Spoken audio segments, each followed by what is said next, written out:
Ayo! And what is up, gang? Thank you so much for joining us here on the channel again today. There has been some absolutely incredible breaking news. News that I am very unhappy about. And we are here to talk about it right here and right now on the newest, fastest rising podcast in all of the YouTube wrestling community. This is the Sledgehammer Wrestling Show. So let's do it.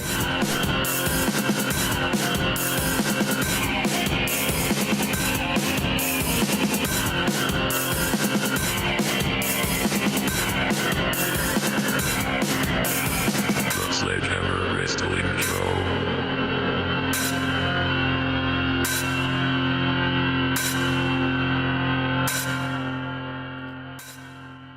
All right, wrestling fans, thank you so much for joining me here again on the channel today. My name is Nick Nightmare. With me, as always, is my loyal and trusty tag team partner, the World Heavyweight Champion of Microphones, Blue the Snowball Microphone. We've been having a little technical difficulty with the World Heavyweight Championship as the tape that I use to affix this beautiful looking title replica to Blue the Snowball Microphone has been giving me issues.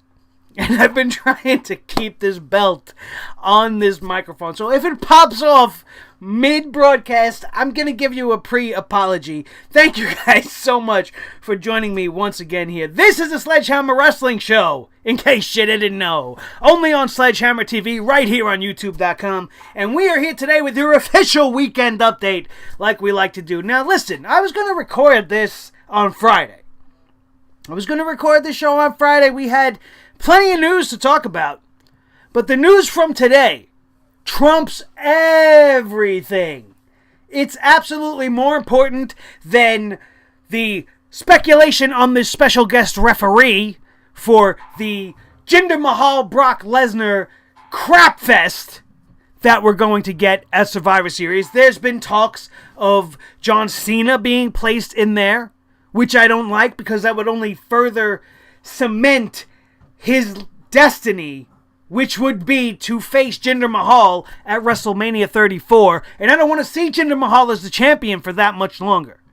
Although the deep down inside of me knows that that is going to be the case. There are rumors of the WWE wanting to bring back The Rock to referee this match, or Stone Cold Steve Austin. Why? Why, I ask you, why? If you could tell me why, please make sure to leave in the comments below. If the main event of the evening is going to be a clash between your two champions on your two separate brands, and that's not big enough, and you need to bring in a special guest referee, and you're talking iconic levels with The Rock and Stone Cold, you need that much of a draw to bring people's interest into this match, then this match is already a failure. I don't want to see it. I don't care who's going to be in the ring wearing the zebra suit. I don't. Do you care? Whether or not it's John Cena, Austin, or The Rock, does it matter? The end result is going to be the same. And I'm telling you right here, right now, Jinder Mahal is probably going to win this match. And it's going to send me off into a tirade unlike anything I've ever did before on this channel. We started this channel just a little over 1 year ago. And God, is my timing just absolutely awful. Awful. I swear to God, you guys, I wish I could sit here every week on Monday and on Tuesday and be the happiest guy and just tell you how great wrestling was. But when you love hard, and that doesn't matter whether it's your personal life or it's something that you're passionate about. You love hard. You take everything to heart. You wear your passion and your love out on your sleeve for the world to see. You walk outside your house wearing a Frankensteiner t-shirt. Nobody in 2017 who is not over the age of 30 knows what a Frankensteiner is. But I don't care. Because I love wrestling. I'm going to watch wrestling. It's what you do. It's like being a fan of a sports team. It's the same exact thing. You're not going to stop watching because it sucks. And I wish that I could come on here and tell you that everything is fucking great. But it's not. Which leads me into today's story, which is the release of three superstars that have absolutely no reason to be gone. We can go up and down the roster right now, you and I, and we can select about 5, maybe even 10 people that we would love to see gone from the WWE, and Emma is not one of them. Emma was released by the WWE today. It's been taking social media by storm, so I'm sure you guys heard about it before you came here to hear me talk about it. And I'm sure if you're a fan of this show, you know. If you're a fan of mine, you know how I feel about Emma. You know that I've watched her come up from NXT. And I watched her way back when they crowned the first NXT Women's Champion. And she went one-on-one with Paige all those years ago. And I said, these two girls are fantastic. These two girls can do so much for the women's division on the main roster. I didn't have a show at the time. God, do I wish I did. Because back then, I was loving things. The WWE main roster was not that bad. And now we have all the faces that we wanted to see from NXT risen up to the main roster. Superstars like Shinsuke and Joe. Bobby Roode. Emma. Asuka's finally made her debut. And it's already been a flop. And then you release this girl that you slated to be Asuka's first opponent. Why? There is no reason why. The only thing I can really think of is maybe Emma went a little bit off script in her matches versus Asuka. Maybe she wasn't supposed to look as good as she made herself look. Maybe she wasn't supposed to make herself seem like a viable contender against the Empress of Tomorrow. Maybe she did her job too well. I don't know. I can't figure out any reason for it. They put her in developmental limbo for the greater part of this last year with the Emelina gimmick and the coming out in the dresses, and then 1 week she's going to debut, and then she doesn't debut, and then they don't believe in it, so they drop the whole thing, and they give us back what we wanted in the original Eva Emma gimmick. And what did they do with her? It's like they punished her for not being able to get over this other thing. Like that's her fault. We didn't want to see that. We were already accustomed to seeing Emma in the shades and in the evil little outfit and the way she was being. She was this social media stupidity that she's doing, the trending thing. I just don't understand it. And if they had this on the back burner, let's say just for example, and follow me here for a second, let's say about a month ago, WWE was like, you know what, I think our time has run its course with Emma. I think we're going to let her go. Is this what you do? Do you give her 2 matches against the possible future franchise of your women's division and make her look great? Make her look dominant. Make her look like a force to be reckoned with. If Emma could wrestle Asuka at that level and make Asuka look the way that she made Asuka look, then there is no reason why she shouldn't be beating every single talent on the roster. People like Sasha Banks and Bayley. If you could compete with Asuka at that level, Sasha Banks should be nothing for you. Why is she gone? I can only hope, the more I think about it, that this was her decision.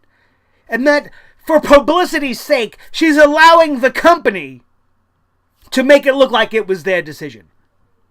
I don't know if that's the case. I'm spouting speculation right now. On Twitter today, Emma, all she did was tweet a broken heart. A broken heart emoji. Based off of what happened. And my heart is broken as well. This is one of the talents on the roster.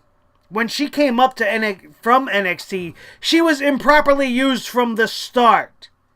from the start, when they paired her with Santino, and she was being the bubbly little happy dancing girl, popping bubbles with her little fists like this. Not fists, but whatever. You see what I'm doing. You know what it was. You watched it. That was horrible. That was not Emma. And then they finally allowed her to find herself. And then, injuries happen. What are you going to do? You end up off TV. People forget about you. They pair you with somebody like Dana Botch, Miss Piggy, that I can't even stand to look at. And while we're even bringing her stupid ass up, why is she not the one being released? Huh? Explain that to me. You have Emma, a girl that has limitless potential. A girl that has in-ring skill. Who has proven time and time again that she can go in the ring, that her character has merit and has people behind it, and she does have a fan base, no matter how big or small it may be. This is what you release.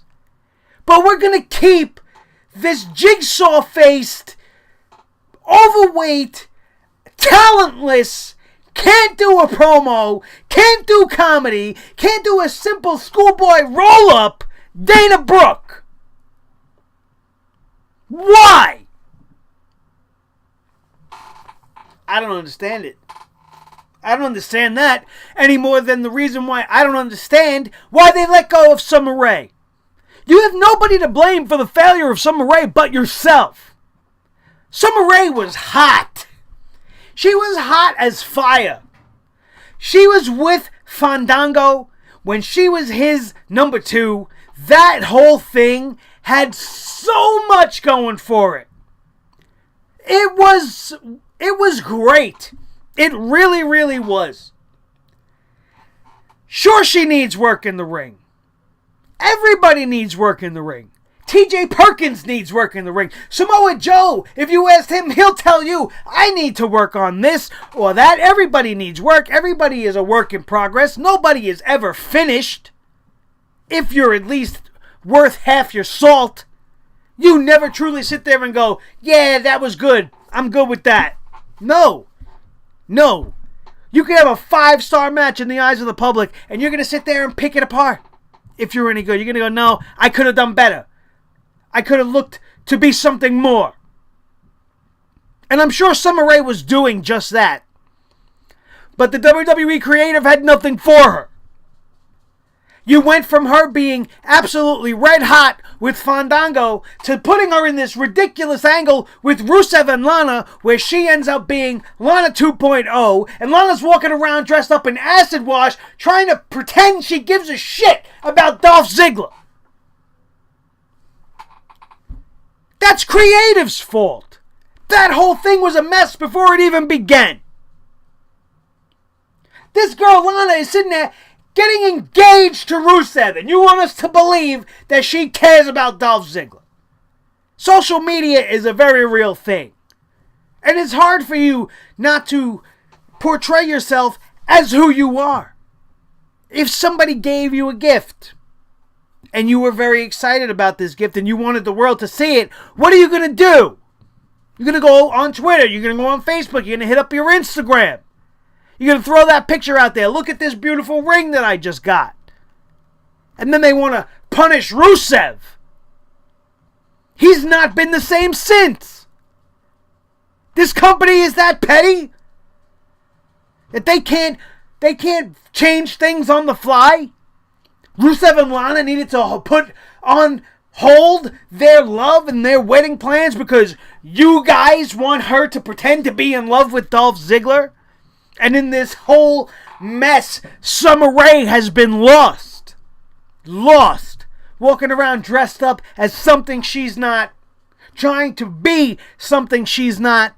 When everything she was before you tried this nonsense was absolutely fine.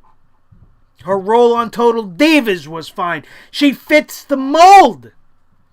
She's absolutely one of the most underutilized talents that has come up from NXT. She was one of Dusty Rhodes' favorite girls down there. Whether or not that had something to do with the way she looked or how good looking he might have thought she is. That has nothing to do with it. I'm sure he's seen her potential. He helped her come up with the name Summer Rae.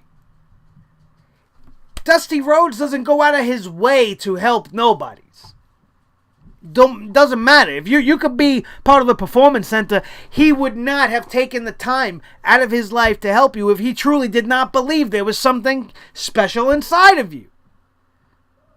Sure, I'm sure he'd be nice about it, but he's seen something in Summer Rae. Dusty Rhodes had two of the best wrestling eyes in the industry.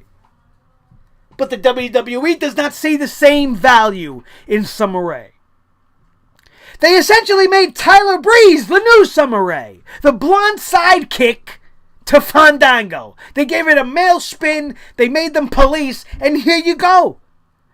Tyler Breeze, effectively, is Summer Rae 2.0.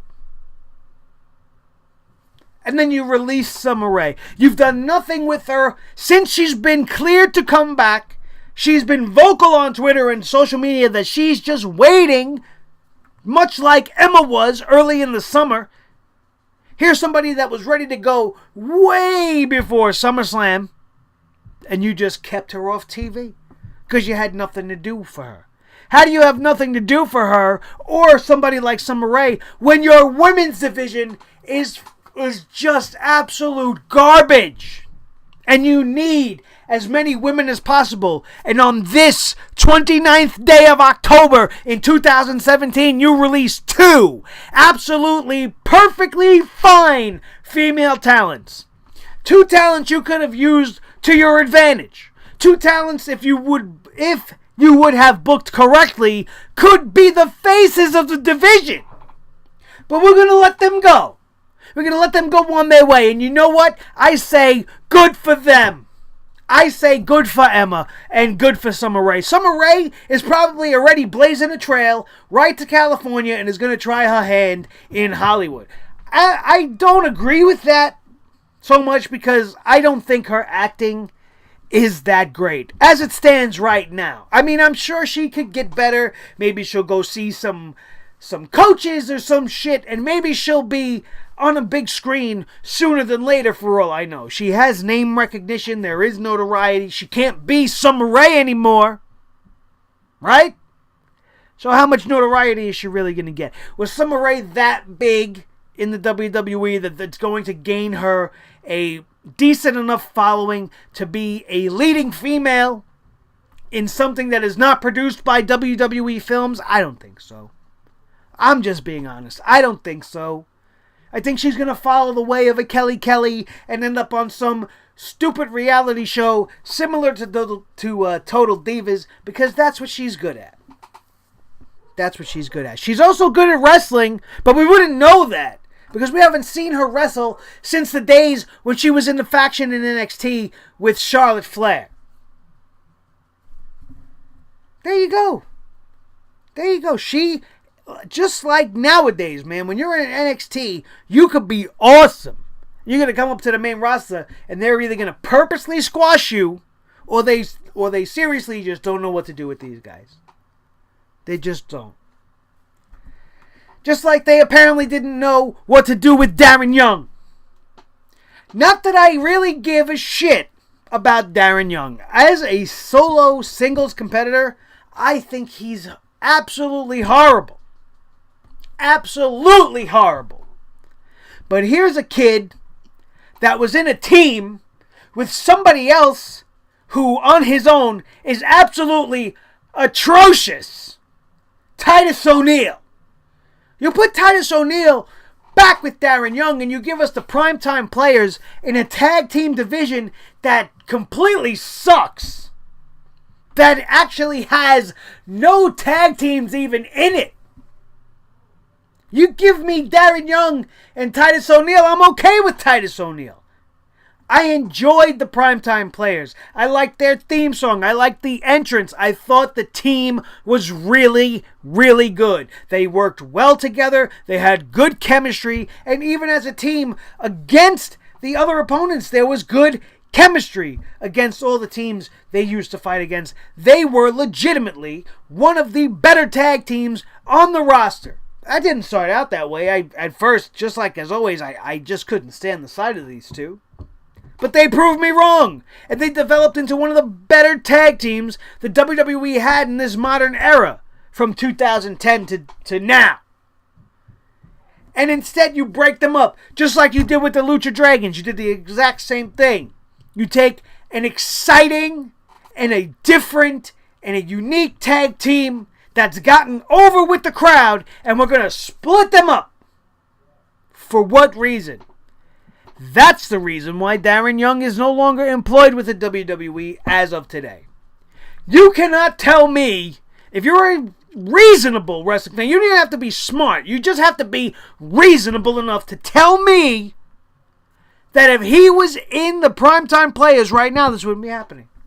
This wouldn't be happening.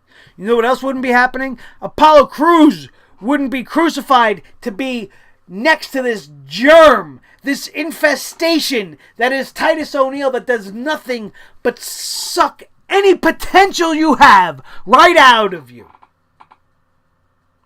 That's what Titus O'Neil is. A friggin' parasite who just takes all your potential and sucks it away. And then you become what Apollo Crews is right now. A decent performer with zero personality. If that was your end game, let's put him with one of the guys that's got the best personality. It's bound to rub off. I'm here to tell you, this is why I'm here. I'm here to open your eyes and be honest and tell you idiots in the WWE that if you don't have charisma, you don't have charisma. It's not a skill you can learn. It's something you have, or you don't. And when you don't have charisma and you're a professional wrestler, do you know what you have to help you along the way? A manager who can say the things that you need to be said, who can get you over the way that you cannot get yourself over because maybe you're not as good at talking as the rest of the people. Maybe you can't formulate what you're feeling into a competent sentence to get out there, which I don't really think is the case with Apollo Crews. This is a college-educated, very intelligent young man. He's just set adrift on the boat of mediocrity that is the WWE. They don't care. They don't care. And it's obvious. By letting go these three talents today, it is a clear indication that they have absolutely no proper meter for how to gauge what is valuable and what is not. Darren Young, is he a valuable commodity on his own? No. But when you have a tag team division that is failing the way it is, if you put the Primetime Players together, you have a legit tag team. So yes, you are losing something valuable. You are also denying yourselves, WWE, the opportunity to fix a failing tag team division by adding credible tag teams to it. Instead, we're going to let everybody walk away. And the same will be said for the women's division. Here are two women who are more than capable and actually have the desire to be part of the show and don't care about all the shit that they have to deal with to be part of the show. But how much can anyone take? How much can anyone take? The fact that they let go of Emma after the way they booked her against Asuka is absolutely ludicrous. It's ludicrous. If the end game with Emma was to release her by the end of the week, Asuka should have beat her on Sunday and Monday, back to back, 2 minutes. Squash. Done. Goodbye, Emma. Then her exit would make sense. We'd be able to say, well, the WWE was going to release her, so that's why they booked her as such. Not that I would have been happy about it when it happened. I didn't want Emma to be squashed because I see Emma's potential. Obviously, the WWE does not. And all I can hope and pray for, like we said, Summer Rae's probably going to LA trying to make it on the big screen. But Emma is a wrestler. She is a woman's wrestler. She's not looking for the bright lights of Hollywood as far as I know. She's looking to get down on the mat. And if she could be the first female to follow in the footsteps of Cody Rhodes and pave her own path on the independent scene and maybe go back to the Women of Honor division down in Ring of Honor and show everybody in the world what she really can do. Or maybe she decides to go to New Japan and wrestle the ladies over there. If there's a viable women's division over there, I'm not even sure. I don't remember really seeing a lot of female action in New Japan. But go to Ring of Honor. Join the Women of Honor. Go to Shimmer. Be who you want to be. Nobody should be able to tell you or me or Emma or Darren Young or any of these talents what they can be, what they can do, what they are able to accomplish in life. The only people that can decide those things are those people themselves. Just like you have the power right now. If you decided that, you know what, today's the day. I'm gonna wake up, I'm gonna change my life. I'm gonna be something great. You have that power. It's within you. And if you do not allow the haters on the outside and the corporate organizations that seem to be wanting to hold you down to do that, then you are stronger than ever. And these wrestlers are going to prove that as well. They're going to get out from the fingers of the man. The WWE has become the most disliked organization amongst the talent, and that is just simply ridiculous. They are the major leagues. They're supposed to be where you want to go. But why the hell would you want to go there? As much as I would love nothing more than to perform on a WWE show, maybe be a manager, maybe be a talent. Who the hell knows? I'm just saying. We're talking in, hypotheticals here. If I was known throughout the world like a Kenny Omega, and I see what's going on in the States with the WWE, and I see the ruination of Shinsuke Nakamura, and I see the beginning of the end for Asuka before it's even gotten started. It's already on the same path, and I see how they've ruined and already made Bobby Roode look like a fool, how they didn't value Finn Balor, how they see nothing in Samoa Joe, how the one star that they actually grew all year in Braun Strowman was sacrificed to Brock Lesnar only to further the Roman Reigns initiative. Why would you want to go there? I wouldn't. They could knock on my door right now, and I'd tell them thank you, but no thank you.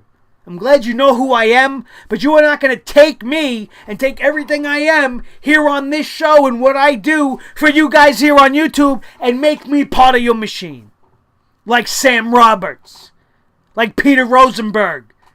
These guys that I listened to before they were part of the WWE family, for lack of a better word, and now they're just corporate shills, just saying what's on the script. They don't say what they feel. Do you really think Peter Rosenberg and Sam Roberts feel the way they feel when they have to sit there on a WWE produced program and tell you how great this pre-show is? Or tell you how, on that fucking show, Bring It to the Table, he sits there and he runs down the topics and he's not speaking to you from his heart because he's in that box. I don't want to be in a box. I don't ever want to be in a box. Even when I'm dead, I don't want to be in a box. One of the biggest things I don't want to be is in a box. Even though this, technically, I guess, could be called a box. I put myself, but this is a good box. Give me a break. You know what I'm saying. Alright? God damn, am I mad. I guess you couldn't tell, huh? I was mad. I love Emma. I loved Summer Rae. I didn't think she was the best looking person in the world. She's not my type. She's a little too skinny, too tall, and she's got a 5 head. But she's a beautiful girl, for most of you. I'm sure many of you guys would not say no to a Summer Rae. Definitely not to Emma. Good God. They are getting rid of all the wrong people. They're getting rid of Emma, but we got Alicia Fox. We got Alicia Fox for over a decade. Decade strong and running, right? But we gotta get rid of Emma, one of the best wrestlers you have on a roster. Holy shit, you guys. There was a ton of shit to talk about this week, but this is all I really wanted to discuss. Like I said, the special guest referee scenario, that's going to play out, and we'll talk about it when it happens, because sitting here and speculating about it does nobody any favors, but just gets me more angry. Because it just goes to show you that even when they have a match that the WWE considers to be money, in Jinder Mahal and Brock Lesnar, they still feel it's not good enough, and they got to bring in some big talent from the old days to try to get more eyes on the product. The ruination of Finn Balor was a big story this week. I don't want to talk about it. It makes me absolutely sick to my stomach. It makes me want to throw up all over this desk right here and all over poor little Blueski right here. I want to just vomit all over him. None of that makes sense. I don't give a damn what the reasoning behind it is. It's unacceptable and it is wrong. And there has never been any clearer indication than Finn Balor's shoulders being pinned to the mat by Kane. Fucking Kane. 50-year-old Knoxville mayor. No excuse for that. People in the industry can't figure it out. If you think you have any idea on why Vince thought that was the right move, as always, feel free to let me know in the comments below. But I'll tell you, you're wrong already. You're already wrong. Vince McMahon's mind does not work like a normal human being's. He believes he is right in everything that he does because for the last 30 years, his company has been on top. He forgets how hard it was. He forgets where he came from. You shouldn't forget where you came from. Just like you, Chris Jericho. We're going to end with this, a little teeny tiny tidbit. A teeny tiny tidbit about Y2J. I seen him on Twitter today talking shit to Kenny Omega. I don't know where this began and I don't care.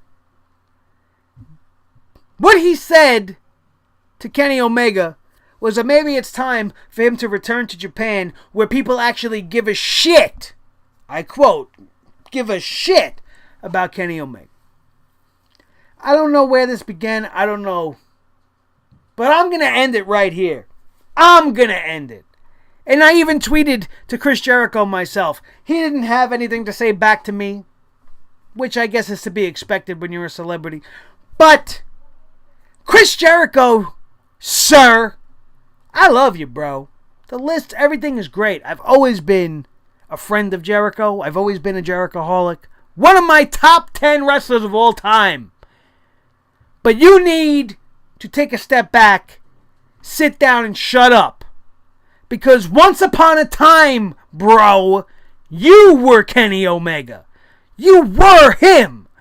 You were the kid from the States in New Japan that was killing it in every single match he had.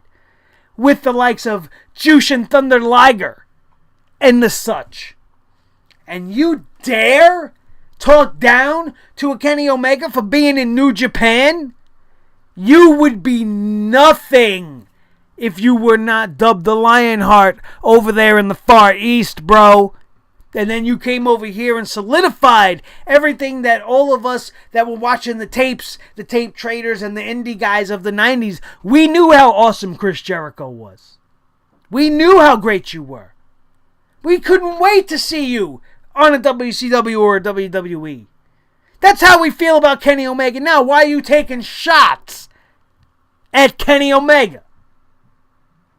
A guy that, if we're going to be completely and truly honest with you, you take Kenny Omega where he is right now and compare it to where you were at the exact same time, Kenny Omega is 10 times better than Chris Jericho from 1994.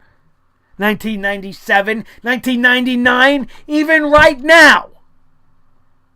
So it seems to me as if it's nothing more than just jealous nonsense. I love me some Chris Jericho. And I'm not a mark for Kenny Omega. I barely watch the New Japan stuff. But when I do, and I see this guy, all I can think of is, God, I can't wait for him to get to NXT. He is going to change the landscape of pro wrestling, if that ever happens. Most likely it won't, because Kenny Omega is an intelligent human being. And he knows better than to come to this shit show that is the WWE. That's going to do it for today's news, you guys. That is your weekend update. The most important story that I can bring to you. Everything else doesn't matter. Thank you so much for joining us here today. Don't forget, while you're here, to check out our sponsors. Down in the description section below is a link that will bring you to Clutch Chairs. Check out your favorite superstar's chair if it's available. Maybe you need a nice desk for your computer or your nice little home gaming system. Clutch has got you covered. Go check out that link in the description below. That's all I ask for you. It costs absolutely nothing. You click it, you look at it, you've helped out the show, which I appreciate greatly. And I can never show you guys exactly how much each and every one of you mean to me. All 357 of you subscribers right now, and we hope by the end of the year to hit 500, maybe more, because we deserve it. And we're awesome. And you guys are awesome. And thank you so much for being here today. That's going to do it, you guys. Don't forget to smash that thumbs up if you like today's broadcast. Don't forget to share this video with your friends. Anybody that you think might find me amusing, anybody you know that loves pro wrestling, share this video with them. Let them know we're around. Get the word out. And as always, do not forget, if you made it this far and you are not already a member of the Sledgehammer Wrestling Club, hit that subscribe button. Ring-a-ding-ding. That ring bell next to the word subscribe so that you will always be up to date right every single second a video drops. YouTube, hopefully, will let you know as soon as it does. And that is all for the selfless plugging. My name is Nick Nightmare. This is the World Heavyweight Champion of Microphones, Blue the Snowball. WWE Championship intact through the whole show. No tape issues. Thank you very much. That is going to do it, and we are out of here. And we will see you next time right here on the Sledgehammer Wrestling Show. Only on Sledgehammer TV, right here on YouTube.com. Thank you guys so much, and we will see you tomorrow night for the Monday Night Raw review. Have a good night.